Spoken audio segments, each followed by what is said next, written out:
呢啲係面罩型儲霧器，可以配合壓縮吸入器一齊使用。作用係令壓縮吸入器更加容易用，同埋可以減低負撞嘅風險。先檢查壓縮吸入器有冇足夠藥量。部分壓縮吸入器有劑量顯示計，以顯示劑量。再檢查清楚藥物嘅有效日期。包裝盒同埋吸入器嘅加壓藥罐上都可以睇到。使用新儲霧器之前，需按照產品指引預備儲霧器，例如儲霧器同埋面罩入邊有冇異物，駁口有冇阻塞，軟膠塞同埋活反有冇屈起、破裂等等。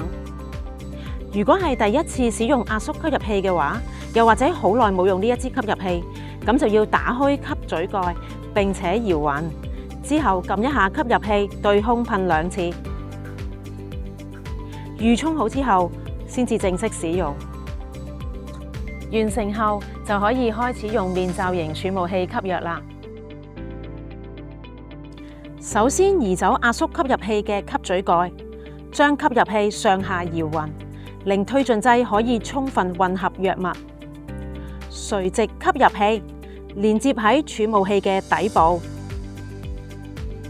慢慢將肺內嘅空氣完全呼出。將面罩蓋住口鼻位置，緊貼面部。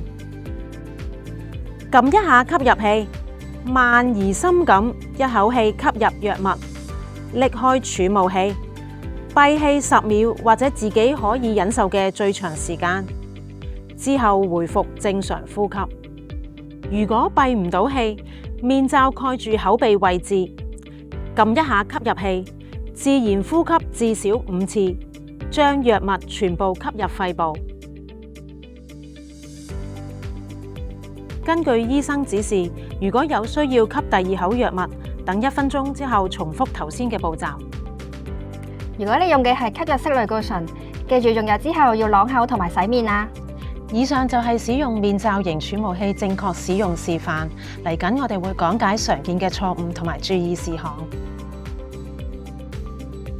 如果使用之前冇上下搖勻，就會減少吸入器釋出嘅藥量，同時會影響你病情嘅控制㗎。如果撳吸入器之後太早或者係太遲先至吸入藥物，就會影響到冇足夠份量嘅藥物進入肺部。以下係使用面罩型儲霧器嘅注意事項，記住上下搖勻藥物。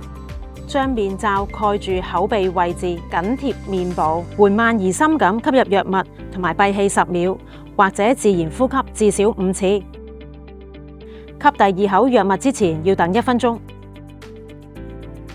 啱啱我哋示範咗用面罩型儲霧器使用壓縮吸入器嘅正確方法，一啲常見嘅錯誤同埋注意事項。